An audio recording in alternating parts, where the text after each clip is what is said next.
আমি কখনো চাইনি এমন কিছু হোক। আমিও যুদ্ধ চাই না। আর তুমি ভাবো না। আইরি, তোমার কথায় কষ্ট পাই আমি। তুমি একটু সাহায্য করতে পারো না? সবকিছু একা একা করতে খুব কষ্ট হয়। দেখো, তুমি সারাদিন এই মোবাইলটা ছাড়ো না, কাজের সময় কাজ, বাড়ি ফিরেও মোবাইল। একটু আমাকে সময় দাও না। সবকিছু ভালো থাকলেও মনে হয় কিছু একটা নেই।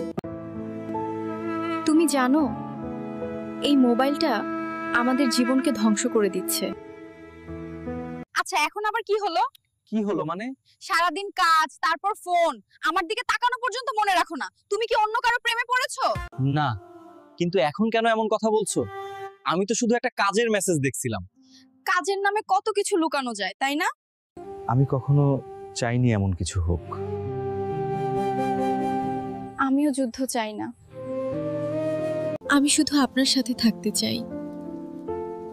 আমার তোমাকে দরকার। আচ্ছা, ঠিক আছে, আজ থেকে একটু চেষ্টা করব, তোমাকে সময় দেব। মনে আছে বিয়ের পর বলেছিলে আমরা একসাথে সবকিছু সামলাবো। হ্যাঁ, চলো নতুন করে শুরু করি। হ্যাঁ, এবার আর হারাবো না একে অপরকে।